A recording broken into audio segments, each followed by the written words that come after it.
걸로 봐서는 뭐 그죠? 복습하고 있었다는 얘기죠.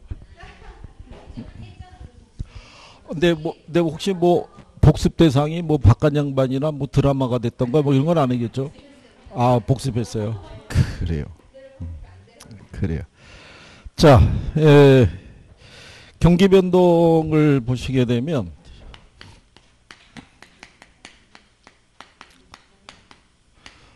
문제가 출제가 되면 한문항 수준이고요. 난이도는 그다지 어렵진 않다라는 거. 거기 이제 43번에 보시면 부동산 경기 변동에 관한 설명으로 올바른 것을 물어봤을 때요. 1번에 보면 부동산 경기 변동의 순환 국면이 있죠. 예, 얘는 불규칙하고요. 명백하게 나타나질 않아요. 그는 일반 경기도 똑같다라고 생각하시면 되겠고요.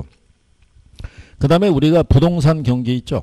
예, 부동산 경기는 우리가 건축 경기를 지칭하는데 기본적으로 주택 건축 경기죠. 그래서 예, 부동산 경기의 측정 지표는 얘를 쓰는 거예요. 지금도 이슈가 되는 게 그거잖아요. 부동산 특히 주택이 있죠. 아파트의 가격이 계속 오르고 있다. 뭐 전세가가 뛰고 있다. 이런 거지. 상가 분양이 안 되거나 상가의 분양가가 비싸. 이런 건 사회적 이슈가 안 돼요. 그래서 우리가 주거용 부동산 경기를 얘기를 하고요. 그 다음에 부동산 경기에는 순환 변동 외에 추세 변동도 있고 계절 변동도 있고 무작위적 변동도 있다 이런 얘기죠. 그래서 이제 거기 보시면 이 주거용 부동산 경기하고요. 상업용 공업용 부동산 경기는 동일한 움직임이 나타난다면 틀리죠. 우리가 이제 일반 경기가 있죠. 일반 경기하고 상업용 공업용이 있죠. 얘는 동시순환적이에요. 움직임이 거의 같다라고 보시면 되겠고 일반 경기하고 주거용이 있죠. 예, 얘네는 역순환적이죠. 그러니까 얘네들이 같이 움직일 수가 없죠. 반대니까. 일반적으로 얘네를 우리가 기업용 부동산이라고 그래요. 그러니까 일반 경기가 호황 국면에 들어가게 되면 대부분의 기업들에서 투자가 늘어나죠. 주로 이 부동산의 투자가 늘어나요. 그러면 자금을 쓰겠다는 사람이 많아지죠. 그럼 자금 수요가 많아지게 되면 시중 금리가 상승해요. 그러면 은행 입장에서도 보유하고 있는 자금이 있죠. 그걸 수익성이 높은 부분으로 집중해 준다고요. 그러니까 어디에 자금이 집중이 되냐면 산업 부분에. 그럼 상대적으로 낮은 금융비용에서 투자가 이루어지는 부동산 쪽이 있죠. 예, 여기는 투자가 좀 위축이 되죠. 근데 만약에 경기가 안 좋아지게 되면 여기에 투자가 위축이 되죠. 그럼 기업에서는 돈을 안 쓸 거 아니에요. 그럼 자금 여력이 좀 생기죠. 그럼 은행 입장에서는 어디다 대출해 주냐면 상대적으로 이자는 싸더라도 확실한 담보력을 갖고 있는 주택 부분으로 투자가 이루어지는 거예요. 그래서 경기가 안 좋을 때는 이쪽으로 투자가 이루어져요. 그러면 시중의 자금이 무슨 부분으로? 부동산 부분으로 자금이 집중이 된다라고 생각하시면 돼요. 그렇기 때문에 얘네들은 서로 무슨 관계다? 반대로 움직인다고 생각하시면 돼요. 그래서 5번에 보면 부동산 경기 변동은 공급 지표로는 건축량을, 수요 지표로는 뭐를? 거래량을 우리가 사용하고 있다. 이렇게 보시면 되겠고요. 그 다음에 이제 44번에 보시면요. 틀린 거는 일단 3번이 돼요. 동일한 주기와 진폭으로 규칙적 반복적으로 순환이 된다 그러니까 틀리다는 얘기인데 거기 이제 4번에 보시게 되면은요. 우리가 경기 순환 국면상의 특징이라고 있었죠.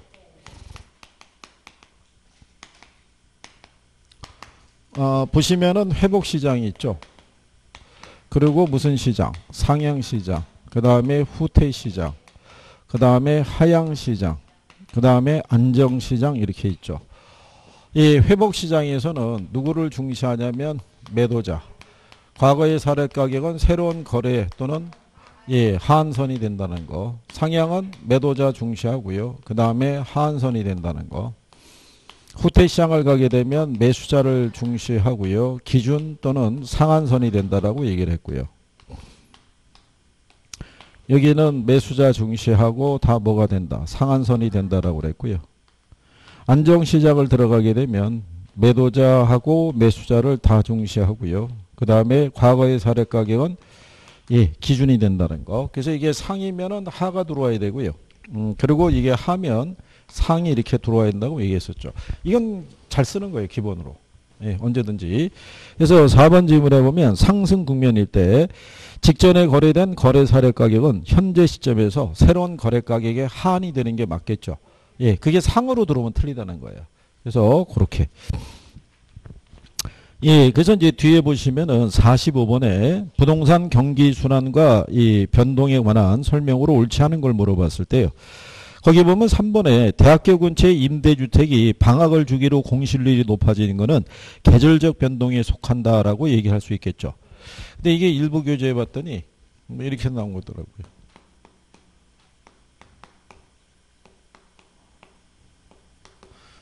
매년 3, 4월과 9, 10월에 부동산 거래가 증가하는 경우 있죠. 계절 변동에 해당이 된다. 뭐 이렇게 나온 적이 있어요.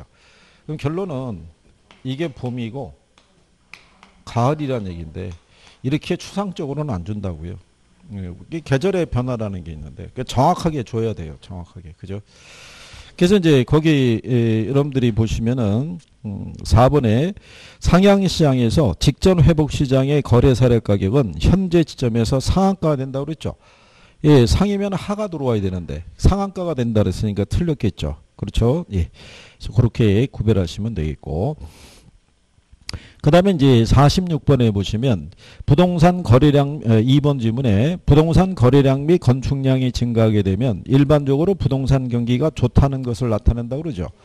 예, 그러니까 일반적으로 수요와 공급적인 차원에서 우리가 경기의 측정 지표 있죠. 부동산 경기를 이제 수요 측면은 거래량으로, 그 다음에 공급 측면은 건축량으로 우리가 파악한다고 그랬죠. 예, 그래서 부동산 거래가 원활하고요. 건축량이 늘어나고 있다는 얘기는 전반적으로 경기가 좋아지고 있다는 것을 우리가 나타내고 있다. 그래서 측정 지표로 이걸 쓸 수 있다. 이런 얘기죠. 그리고 이제 4번에 보면 부동산 부문의 장기적 변동이 있죠. 어떤 지역이 새로 개발된다거나 기존 지역이 재개발됐을 때 나타난다고 그러잖아요. 예, 그게 이제 여러분들이 어디서 배우신 거냐면 우리가 이 간평에 가게 되면 인근 지역의 생애주기라고 혹시 배운 거 기억하시나요? 거기 가면 사이클이 이렇게 돌아가죠. 그래서 성장기, 성숙기, 쇠퇴기. 이 세 가지가 주요 단계예요. 왜냐하면 이게 성장기가 되고요. 그 다음에 성숙기가 되고 그 다음에 무슨 기가? 예, 쇠퇴기가 이게 세 가지가 주요 단계라는 거는 대부분의 재개발이나 재건축은 여기서 일어난다고요. 그럼 여기서 사이클이 다시 발생하거든요. 그러면 요 다음에 등장하는 이 천익이라든가 악화기는 도래하지 않을 수도 있어요. 그러면 우리가 재개발이나 재건축에 발생하는 게 주로 쇠퇴기에서 나오는데 이게 한 40에서 50년 정도의 사이클을 갖고 움직인다고 얘기를 해요. 그래서 부동산 부분의 장기적 변동은 이제 이런 거 얘기한다고 보시면 되겠고요. 예, 그럴 때 그 5번에 가면은 정부 정책의 변화 등 예기치 못한 사태로 인해서 초래되는 경기 변동 현상은 1년을 주기로 나타난다고 그랬죠. 예, 이거는 무작위적 변동이에요. 그러니까 얘만 주기가 없어요. 사이클이. 예, 그래서 정부 정책의 변화로 등장하는 것은 무작위적 변동 또는 불규칙 변동에 해당이 된다. 이렇게 구별하시면 되겠죠. 그 다음에 이제 47번에 보면 부동산 경기 변동에 관한 설명으로 옳은 거를 물어봤어요. 그죠? 부동산 경기 회복의 징후로는 공가율의 감소, 건축 허가의 증가 등이 나타난다 그랬으니까 맞는 표현이겠죠. 그 다음에 후퇴 시장에서는 누구를 중시하다가 예, 매수자를 중시하다가 뭐로 바뀌는 거예요. 매도인 중시의 현상이 커진다고 했으면 틀리겠죠. 후퇴가 되면 어떻게 돼요? 후퇴가 되면은 매수자를 초기에는 매도인을 중시하다가 경기가 이제 완연하게 후퇴했다 그러면 결국 매수자 중시로 바뀌겠죠. 그래서 매수자 중시로 바뀐다라는 얘기죠. 그래서 두 번째 질문은 틀렸다고 할 수 있죠. 부동산 경기 회복은 전국적으로 일시에 나타난다면 틀리죠. 부동산 경기는 지역 경기자 개별 경기라고 보시면 되겠죠.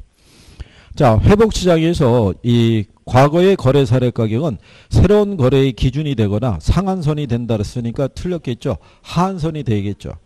그 다음에 부동산 경기의 진폭은 일반 경기의 진폭에 비해서 작게 나타난다면 틀리죠.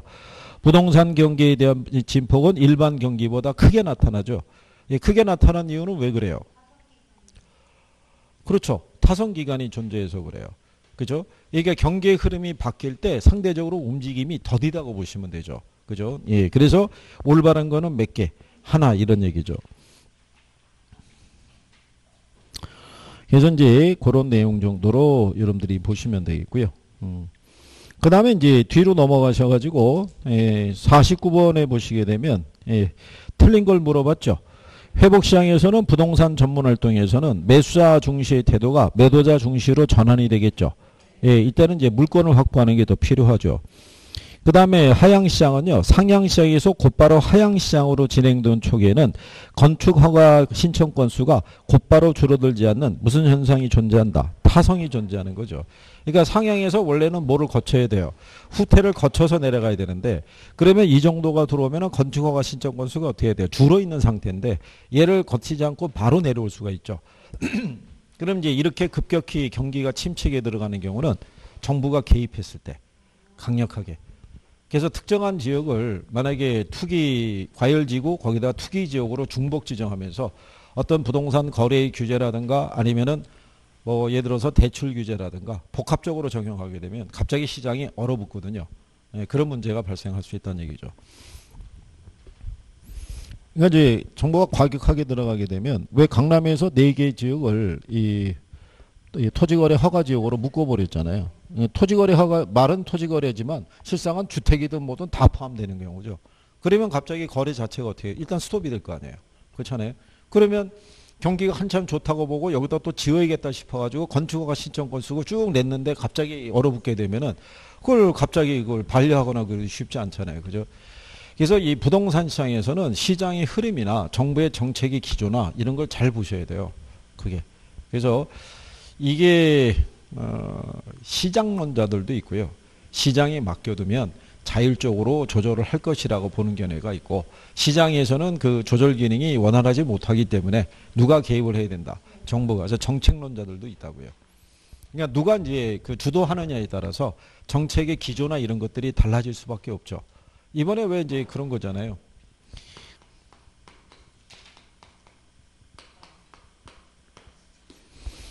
이번에 이제 왜 그 정치하는 양반들이나 고위 공무원들이나 지금 압박을 가는 거잖아요. 하나만 가지라고. 그러니까는 또 반대편에서 얘기하는 거죠. 아니 자본주의 경제 시스템에서 이거를 강제로 이 재산에 대한 이거를 조정하는 게 말이 되느냐. 이건 시장에 맡겨서 자유롭게 거래가 되도록 해야 될 거 아니냐. 이런 얘기잖아요. 근데 문제는 수십 년간 그 논리가 바뀐 게 없다는 얘기죠. 시장에 맡겨놔가지고 다주택자가 갑자기 양심 선언하고 난 하나만 갖겠습니다. 이런 경우는 없다는 얘기죠. 그냥 저게 쉽지 않은 거예요. 조절한다는 게. 여러분의 입장에서 그렇잖아요. 그 다주택자인데 강제로 조절을 해야 되고 특히 저기 공무원 되시는 분들이 다주택자인데 만약에 정부의 방침이 1주택으로 가라는 얘기인데 그걸 거부한다는 얘기는 승진이라든가 이럴 때 아무래도 인사상의 불이익이 있을 수밖에 없을 거 아니에요. 방침에 반하니까. 그럼에도 이제 그 양반들의 입장에서는 근데 여러 가지 이유들이 많이 있을 거 아니겠어요? 그 자녀 교육 관계 때문에 그럴 수도 있고 노부모님들 예를 들어서 거주할 집이 필요하니까 해놓을 수도 있고 여러 가지가 있다는 얘기죠. 근데 뭐 지금 뭐 분위기가 그러니까 그러니까 뭐 뭐라고 얘기하기 힘들죠. 자 어쨌든 이제 그런 현상이고요. 그 다음에 4번에 가게 되면 상향시장을 보면은 과거의 거래 사례 가격은 새로운 거래의 상한선이 되기도 하고 그러니까 틀렸다는 얘기죠. 상에 들어오면 뭐로? 예, 하한선으로 예, 이렇게 구별하시면 되겠죠. 그래서 거기 50번 같은 문제가 그게 이전에 나왔던 기출에 대한 부분인데요.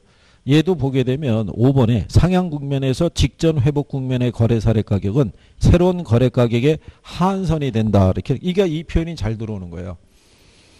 그래서 이제 답은 3번으로 준 거죠. 일반 경기 변동에 비해 정점과 저점 간의 진폭이 작다 그랬으니까 틀렸다는 얘기죠. 진폭이 크겠죠. 그러니까는 50번 같은 경우는 난이도가 어떻게 돼요? 상당히 쉬운 경우죠. 예. 그렇다고 해서 우리가 이런 걸 맞췄다고 좋아할 적이는 아닌데 이제는 그 레벨은 벗어났다고 봐야 되지 않나요? 예? 이 정도는 그냥 가볍게 맞출 수 있는 그런 수준이 되겠죠. 그래서 그렇게 정리하시면 되겠고요. 그 다음에 이제 뒷페이지로 넘어가시면 거미집 모형이라고 나와 있죠.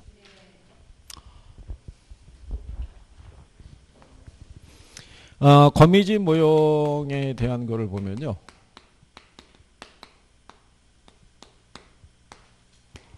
얘는 이제 그 시장에서 원래 최초의 균형에서 새로운 균형으로 변해갈 때 있죠.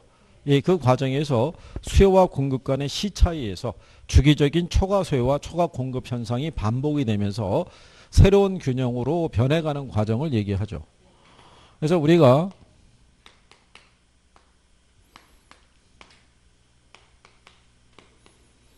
이렇게 돼 있을 때 기울기를 놓고 이렇게 보게 되면 수요가 탄력이고 공급이 비탄력적이라는 일반적인 기울기를 놓고 봤을 때 이때 만약에 뭐가 증가한다고 가정할 때요. 수요가. 그러면 원래가 이게 최초의 균형이잖아요. 이게 새로운 균형으로 이동해 가는 과정에서 지속적인 뭐가 발생한다는 거예요. 수요와 공급 간의 불균형이. 그렇죠? 그러면 이런 불균형이 발생하는 이유가 뭐겠어요? 그게 발생하는 이유 중에 하나가. 일단 여기 거미집 이론의 기본 과정은 시장 공급자들 있죠. 공급자들은 미래 합리적인 예측을 못해요.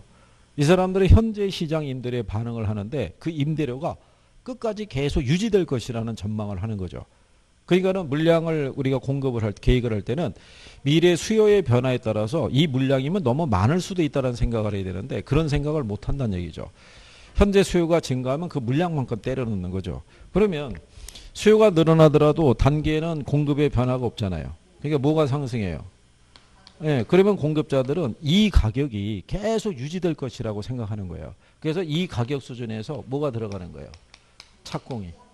그럼 착공이 들어갈 때는 초과 수요인데 여러 개 업체가 착공이 들어가다 보니까 얘네들이 완공이 될 때는 무슨 상태로 바뀌냐면 초과 공급으로 바뀌는 거죠. 그러면 경기가 하강하겠죠. 그럼 이 상태에서 대기하는 거예요. 경기가 회복될 때까지. 그럼 새로운 공급은 없잖아요. 그럴 때 경기가 회복이 돼서 다시 가격이 올라가죠. 그럼 공급자는 또 이 가격이 앞으로도 계속 지속될 것이라고 가정하고 또 착공이 들어가요. 근데 완공이 되면 어떻게 돼요? 또 이 상태. 그럼 경기가 또 하강하죠. 대기하고 있다가 또 경기가 회복이 돼서 가격이 올라가게 되면 이 가격이 계속 유지될 것이라고 또 착공이 들어가는 거죠.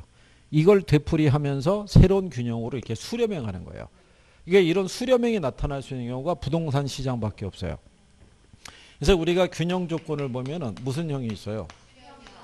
예, 수렴형이 대기한 조건은 수요의 가격 탄력성이 있죠. 이게 공급의 가격 탄력성보다 클 때. 왜냐하면 부동산 시장에서의 공급은 비탄력적이잖아요. 수요보다 탄력적일 수가 없죠. 예, 그래서 이제 이 경우죠. 그래서 결국은 수요가 탄력적이면 수렴형이라고 그랬어요. 그러면 여기에 탄력성하고 기울기는 역수죠. 그러면 기울기 쪽은 다 이쪽이. 수요곡선 기울기의 절대값보다 공급곡선 기울기의 뭐가? 절대값이. 그러면 이게 무슨 형이라는 거예요? 수렴형. 그러면 발산형은 수렴형하고 어떻게 돼요? 반대죠. 그래서 발산형은 이렇게 얘기했던 거죠. 공급이 탄력적이면 발산형이라고. 그래서 수요의 가격 탄력성보다 뭐가? 예, 공급의 가격 탄력성이 큰 경우. 그러면 기울기 관계는 둘이 반대죠. 순환형은 다 같은 경우를 얘기한 거죠. 그래서 그러면 이런 거미집 모형은 주거용 부동산이 있고 상업용, 공업용 부동산이 있죠. 예, 어디서 더 강하게 나타나요? 주거를 버리면. 상업용, 공업용이 있어요.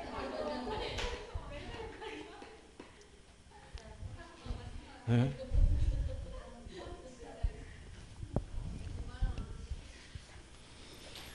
그래요. 자, 여러분들이 거기 52번 있죠? 모시면 문제 가시면 5번 지문이 있죠? 이 같은 현상은 주거용보다는 상업용이나 공업용 부동산에 더 강하게 나타난다 이런 얘기잖아요. 52번의 답이 1번이잖아요. 틀린 게. 그 5번은 맞는 거잖아요. 그죠? 예습을 했다면서요. 그렇죠. 예반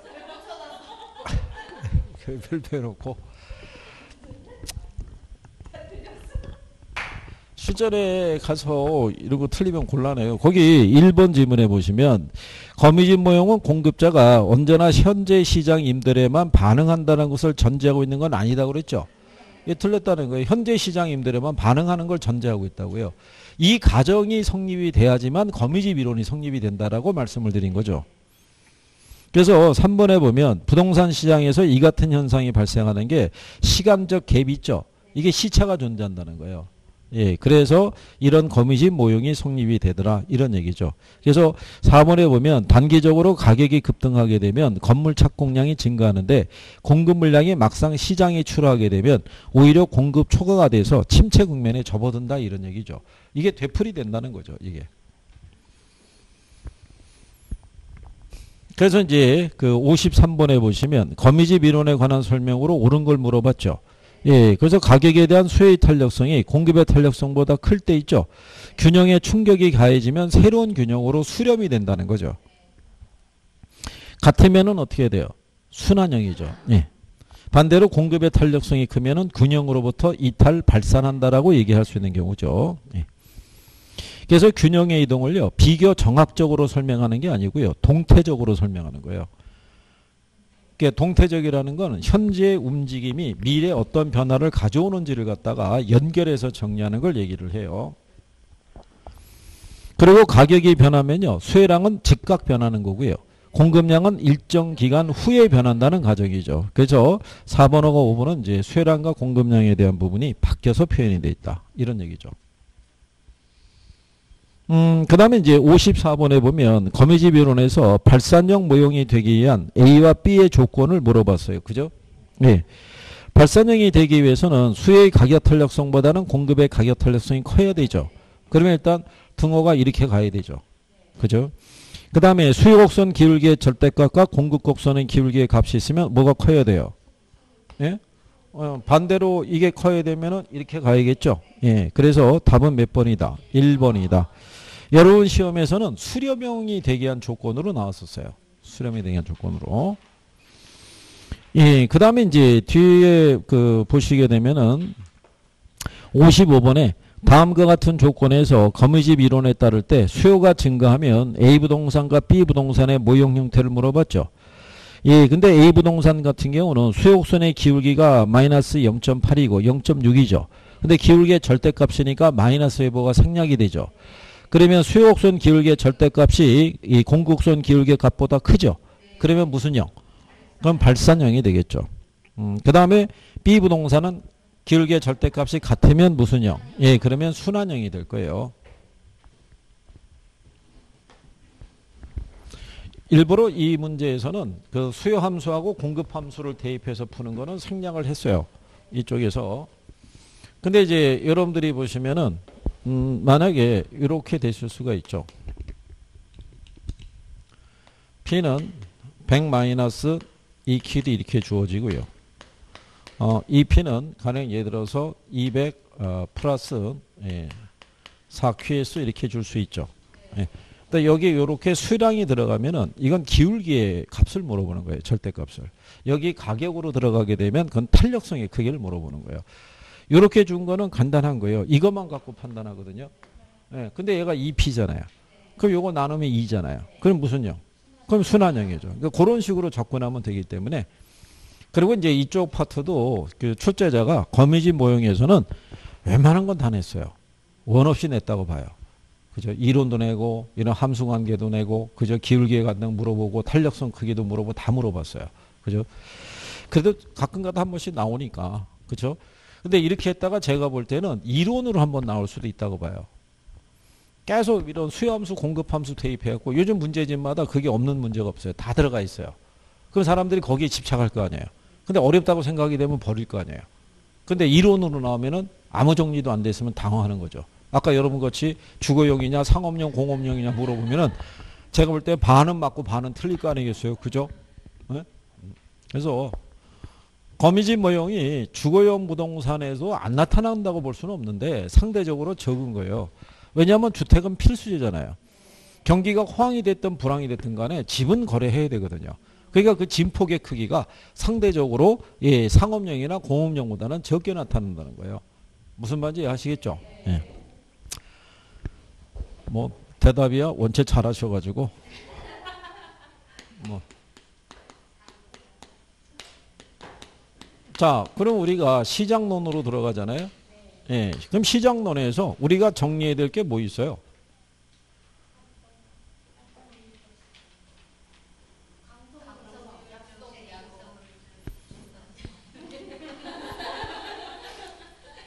참 비 올 때 옥상 같은데 안 올라가 보셨죠? 야, 뭐, 손잡고 한번 올라가서 바람 한번 쐬고 내려오면 참 좋은데, 저희가 시장론 들어가면 매번 이렇게 제목을 적어주죠. 부동산 시장의 특성 및 기능, 그 다음에 주택시장 분석, 그 다음에 효율적 시장이론,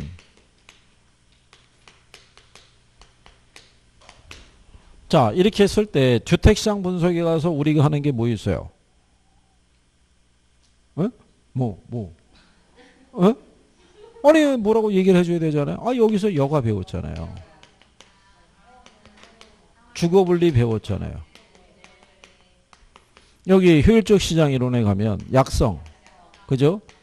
중강성, 그 다음에 강성, 그 다음에 할당, 효율적 시장에 대해서, 그 다음에 정보가치 계산하는 거에 대해서, 뭐 이런 것들이 생각이 나야, 그쵸? 정리가 어느 정도 됐다고 할 수가 있죠. 아무 생각이 안 나면, 그쵸? 그래도 뭐 아까 얘기한 것처럼 뭐 할당, 효율적 시장, 뭐 약성 이렇게 뜨면 나온다는 얘기는 뭔가 기억에는 있는데 일목요연하게 정리는 안 돼 있다는 얘기죠. 예, 그게 조금 부족하다는 거죠. 그래서 여러분들이 보시고 이 파트를 조금 더 이 부분은 가다듬어야겠다. 그렇잖아요. 그리고 이제 요거 다음에 입지 및 공간 구조론으로 가시게 되면 아까 우리 학자들 쭉 적었죠. 걔들이 떠올라야 된다고요. 쫙 해갖고. 그래서 거기까지 정리를 하면 한 4개 맞출 수 있는 거예요. 네? 4개면은 뭐 거의 다 맞는다고 봐야죠. 여기 시장론에서 나온 건 다 맞춰줘야 돼요. 그렇지 않겠어요? 안 그러면 여러분들이 경제를 다 맞춘다는 보장이 없잖아요. 경제가 5개 나오면은 2개는 틀리고 3개 맞는다는 가정하에서 그렇잖아요. 그러면 여러분들이 투자론에서 6개 나오잖아요. 그럼 반타작만 바라는 거예요. 계산 문제가 한 2-3개 나올 테니까 이론은 맞춰주고 그럼 간평도 제가 얘기하는 게 6개 중에서 반타작만 하자는 거잖아요. 그렇게 해서 모아야 된다니까요. 모으면 24개를 넘어갈 수 있어요. 그게 모으면은. 그러니까 관리나 마케팅은 나오면 무조건 맞춰줘야 되고 개발도 나오면 맞춰줘야 되고 그렇잖아요. 그러니까 정책에도 나올 때 공법적인 용어가 있을 수 있으니까 정책에서 4-5개 나오면 그래도 한 3개는 맞춰줘야 되지 않겠어요? 어차피 금융도 다 맞추지는 못할 거 아니에요. 5개 나오면은 거기도 역시 한 3개 정도만 노리고 5개 나올 때 3개면 딱 60점이에요. 그렇잖아요. 그러니까 5개씩 나오는 파트가 있으면 무조건 3개는 맞춰야 여러분들이 60점으로 갈 수 있는 첩경이 된다고요. 그렇지 않겠어요? 그러니까 총론 3개가 나오면 100% 맞춰야 된다고요. 총론을. 아니 왜냐하면 그래야 다른 데서 우리가 포기한 파트 애들이 있을 거 아니에요. 계산을 버리잖아요. 그러니까 그거 한 만큼 걔들은 점수가 나와야죠. 좀 마뜩찮은 표정은 뭐 한 80점 목표로 하나요? 응? 참.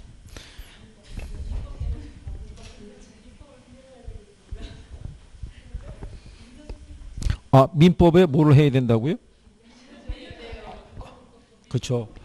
이렇게 비 오는 날 민법이 찾아오면 그죠? 얼마나 애타서 찾아오겠어요. 그죠? 또 열어주고 몇 개가 필요해 이렇게 얘기를 해야 되죠. 그죠? 근데 민법에서도 그냥 합리적인 수준에서 한 2개 정도면 될 것 같아. 이렇게 나와야 되지. 한 뭐 4개가 필요해. 10개, 6개가 이러면 큰일 나는 거예요. 그죠? 4개 넘어가면은 문을 열어줄 수가 없어요. 그죠? 서로 참 입장이 난감하니까. 그래도 어떻게 하겠어요? 또 해봐야지. 그죠? 예. 자, 1번에 보시면요. 부동산 시장에 관한 설명으로 옳은 걸 물어봤죠. 예, 1번에 보면 시장은 부동산 재화 서비스가 교환되는 메커니즘이기 때문에 유형의 부동산 거래는 허용이 되고 무형의 이용과 관련한 이 권리는 제외된다는 게 틀렸다는 얘기죠. 부동산 권리는요. 거래할 수 있어요. 그죠? 또 경제적 가치가 있으면 분할해서도 거래할 수 있어요. 없어요? 분할해서도 거래할 수 있어요. 이게 부동산 소유권이 있죠. 소유권은 여러 개의 권리의 묶음으로 되어 있는 거예요. 그래서 우리가 뭐 지표권이나 지하권이나 공중권 이런 게 있고요. 점유권이나 사용권이나 그 다음에 처분권이 있죠. 또는 향유권이라든가 또는 배제권이 있죠. 이런 권리가 있다고요. 이게 권리의 묶음으로 돼 있을 때 그중에 요 사용에 관한 권리만 따로 빼서도 거래할 수 있다고요. 우리가 내가 갈고 있는 집에서 방 하나 전세 줄 수도 있어요, 없어요? 있죠. 그러니까 사용권만 따로 띄어서도 거래할 수 있다는 거예요. 그래서 이 부동산 시장에서는 뭐가 이루어진다면 권리의 교환이 이루어지는 시장이라고도 얘기를 하죠. 그러니까 예, 무용의 이용과 관련된 권리는 제외한다. 그러니까 당연히 틀렸다는 얘기죠. 그 다음에 2번에 가게 되면요. 일반적으로 부동산 시장은 일반 시장에 비해서 거래 비용이 많이 들고요. 수요자하고 공급자의 시장 진출입이 제약을 받죠. 그래서 불안전 경쟁 시장이 되죠. 그래서 그 완전 경쟁 시장의 조건이 있죠. 예. 조건은 기억하시나요? 자, 그 완전 경쟁 시장이 되게 한 조건 중에 하나가 뭐냐면 시장 참여자의 수가 다수여야 돼요. 그죠? 예. 그 다음에 또 하나는 뭐? 설마 다수만 내고, 그러고 넘어가려고 그런 건 아니겠죠? 거기 힌트가 있잖아요, 힌트가.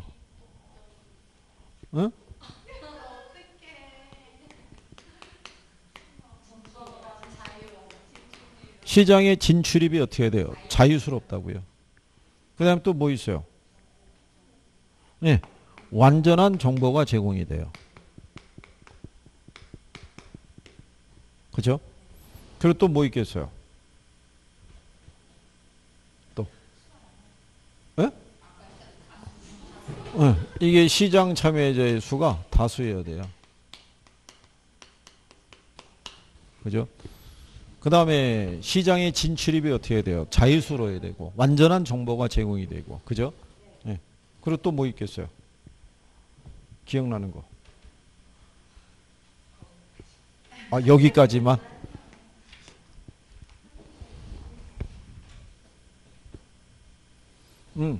시장의 진출입이 자유스럽다는 얘기는요. 생산 요소의 이동이 자유스럽다는 얘기하고 똑같아요.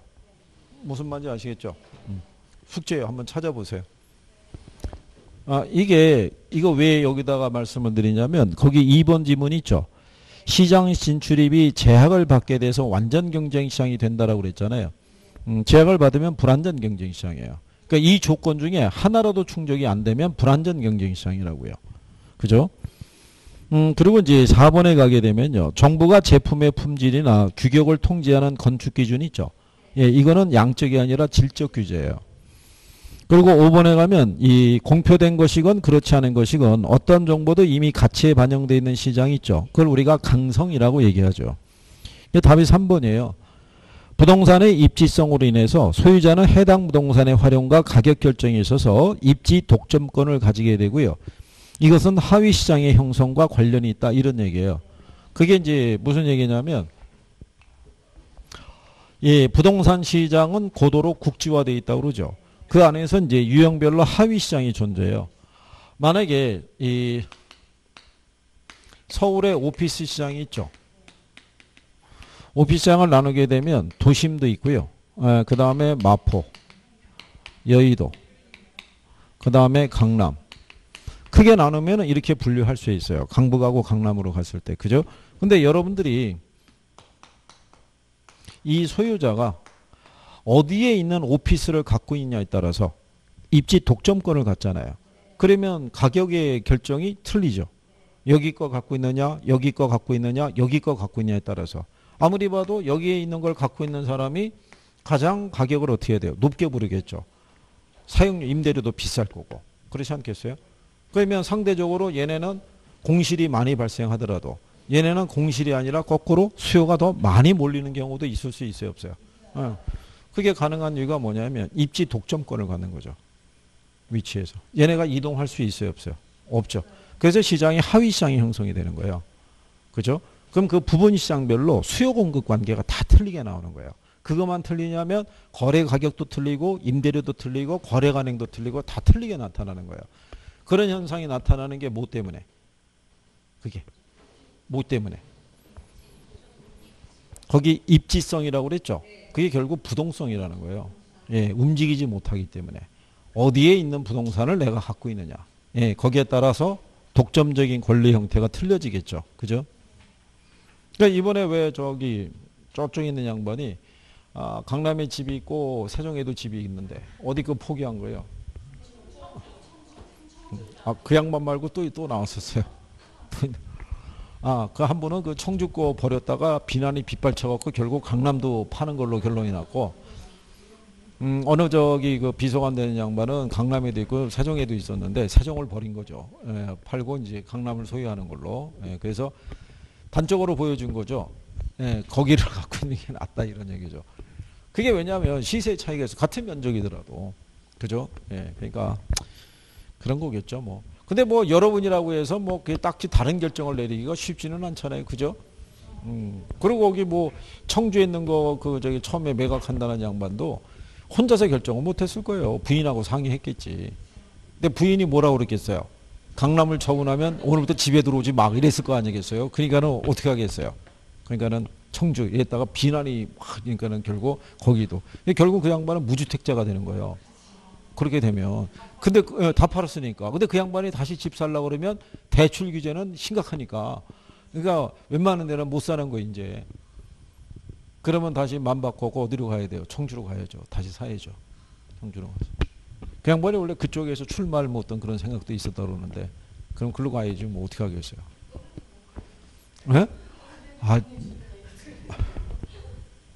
이제 대부분 이제 그 부인 되시는 분들은 현실적으로 생각을 하잖아요. 당장에. 근데 이제 남편 되는 분은 이제 미래에 대한 것도 이제 그림을 그리다 보니까 이제 그런 게 있었는데. 그래서 아마 그 양반이 처음에는 강남 거 판다고 얘기했었을 거예요. 그러다가 몇 시간 있다가 그게 뭐로 바뀌었냐면 청주로 바뀐 거죠. 그러니까 그 사이에 틀림없이 부인하고 상의가 갔거나 부인이 전화했거나 뭐 둘 중에 하나겠죠.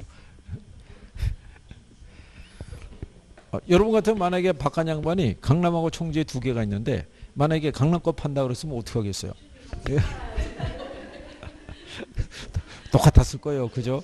예. 그런 얘기군요. 그래요. 자, 그런 의미에서 우리는 2번으로 넘어가셔서 자, 부동산 시장에 대한 다음 설명 중에서 옳지 않은 걸 물어봤죠. 1번에 보면 부동산 시장은 양과 질과 위치 등 여러 측면에서 유사한 부동산에 대해 그 가격이 균등해지는 경향이 있는 지리적 구역으로 정의할 수 있다고 그러죠. 예. 그러니까 여기 있는 애들은 나름대로 비슷할 거 아니에요. 이렇게. 그죠? 예.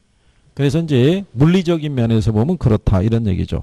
그래서 유사한 부동산이 지역에 따라 가격이 달라진다 그러면 부동산학에서는 이 부동산들은 서로 다른 시장 지역에 있는 걸로 봐요. 예, 그렇죠? 그래서 부동산 시장은 불안전하기 때문에 완전 경쟁 시장을 가정해서 분석하는 것은 불합리하다 그래서 얘가 틀린 거예요. 왜냐하면 원래 이 경제 이론은요. 완전 경쟁 시장을 가정해서 만들어낸 이론이 많아요. 근데 부동산 시장은 불안전한 시장이잖아요. 그러면 시장을 분석하기가 쉽지 않겠죠. 그래서 만들어낸 게 주택 서비스예요. 우리가 부동산이라는 건 이질적인 상품이잖아요. 그럼 완전 경쟁 시장의 조건 중에 하나가 뭐냐면 이거라고요. 상품의 동질성. 이 조건이 충족이 돼야 되는데 부동산 상품은 이질적이잖아요. 그죠? 이게 생각이 안 나니까 계속 생각이 안 나죠. 그렇잖아요. 근데 그러면서도 시험장에서 제일 답답할 때가 뭐냐면 세 개가 생각이 나는데 하나가 생각이 안 나는 거예요. 그게. 예, 그러니까 생각이 안 나는 애가 있으면 얘만 가지고 계속 또 해봐야 돼요. 예. 뭐 그런 거죠. 예, 그래서 주택 서비스라는 단위를 만들어 내놓고 상품을 동질화시킨 거예요. 그러면 시장을 분석하기가 용이하잖아요. 그죠? 예. 그래서 이제 3번이 잘못되어 있다. 이런 얘기죠. 그래서 이제 5번에 보면 부동산은 여러 가지 법적 제한이 있어서 원활한 공급을 제한해서 가격이 왜곡되기도 하더라. 이런 얘기죠. 그리고 이제 3번에 보게 되면은요, 3번에 부동산 시장이 일반 상품과 다른 특성을 지니는 것은 지리적 위치의 고정성, 이질성, 내구성 등 부동산만이 가지는 자연적 특성 때문에 그렇다라고 보시면 돼요. 위치는 마음대로 이동시킬 수도 없죠. 상품은 다 개별성이 있죠. 또 양을 늘리기는 어렵다 이런 얘기죠. 예, 그럴 때 2번에 보면 부동산 시장에서의 거래는 일반 상품과 달리 단기적으로 이루어진다는 게 틀린 거예요. 부동산의 단점 중에 하나가 유동성이 떨어져요. 즉 환금성이 떨어지는 자산이란 얘기죠. 그게 시험에 어디서도 나오냐면 투자론에서. 예, 부동산은 일반 금융상품과는 달리 짧은 기간 안에 거래가 이루어진다는 특징을 갖고 있다. 이러면 틀리는 거예요. 짧은 기간에 거래가 성립되기는 어렵죠. 그래서 우리가 이 부동산 투자 회사 아시죠? 예, 부동산 투자 회사에 투자를 할 때 유동성을 중시하는 사람 같으면 부동산에 직접 투자하기보다는 부동산 투자 회사에 투자하는 게 더 낫다는 얘기죠. 그건 주식 투자하는 거니까. 그러면 보편적으로 주식 거래하는 것이 부동산 직거래하는 것에 비해서는 유동성이 더 좋다는 얘기죠.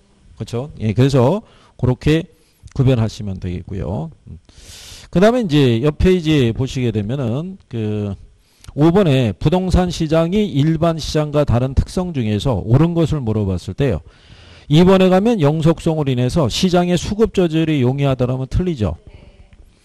부동산은 수명이 오래가는 재화이기 때문에 미분양 재고가 발생할 때 그거를 조절하는 데 시간이 많이 걸린다 이런 얘기죠. 그리고 부동산의 개별성으로 인해서 시장도 어떻게 돼요? 비표준화되는 경향이 있죠. 그리고 주식시장에 비해서 거래가 공개적이다 그러면 틀리죠. 주식시장에서는 주식거래라는 게 다 공시되잖아요.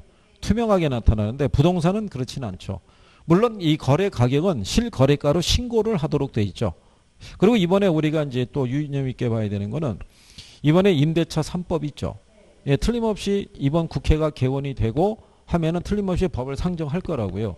근데 본회의를 통과하고 그게 이제 그 기간을 거쳐가지고 그게 이제 공표를 할 텐데 그게 10월 달 안에 공표를 할 것인지 내년부터 시행을 할 것인지 예, 지금 이제 마지막으로 보고 있는 건 그거예요. 7월이 지금 넘어가고 있는 시점이기 때문에 그래서 아마 이거를 10월 달에 시행하기는 물리적으로는 조금 힘들지 않겠느냐. 그래서 대비할 수 있는 시간도 줘야 되니까 내년으로 넘어간다 그러면 여러분들이 신경 안 써도 돼요. 굳이 그 바뀌는 것까지는 신경 안 써도 되는데 그때 목표가 연내에 시행하는 걸 목표로 했거든요. 예, 연내니까는 뭐 어떻게 될지 모르겠는데 11월 1일부터 시행하면 그냥 깔끔한 거예요. 그죠? 예, 여러분하고 관계없는 거예요. 그러니까 이건 그거는 예의 보고 있다가 필요한 거 있으면 제가 추가로 정리해서 드릴 테니까 그거는 너무 걱정하지 않으셔도 돼요. 그래서 이제 5번에 가면 1번에 부동산 시장의 공간적 범위는 일정 지역에 한정되는 경향이 있다고 그러죠. 그게 시장이 국지화된다는 얘기예요. 거래할 수 있는 게. 그 여러분들이 한번 생각해 보세요. 여러분들이 이번에 사무실을 얻어야 돼요. 사무실을. 그렇다고 해서 내가 아무데나 사무실을 얻을 수 있는 건 아니죠. 그렇잖아요. 우리가 외부적인 어떤 이제 기준을 보게 되면 여기다 사무실 얻는 게 좋을 수 있어요. 왜냐하면 비싼 데니까. 아, 여기에다가 이 사무실 얻을 정도면은 또 경제적인 부분이 좀 괜찮은 회사인가 보다. 이렇게 외형적으로 보일 수 있거든요. 근데 워낙 비싸면 못 들어가는 거죠. 선택의 범위가 좁아질 수밖에 없는 경우죠. 그죠? 지금 저기 서울뿐만이 아니라 행정도시인 그 세종시 있죠. 세종시도 선호하는 사람들 많이 있어요. 많이 있는데 오고 싶어도 못 오는 사람이 있어요, 없어요? 있는 거죠. 아무리 계산해봐도 안 되는 걸 어떻게 하겠어요. 그리고 대출도 묶여있기 때문에 더 안 되고. 그래서 뭐 그런 경우라고 보시면 되겠죠. 자, 여기까지 하신 거죠. 예, 잠깐 쉬었다가 이어서 해보시죠.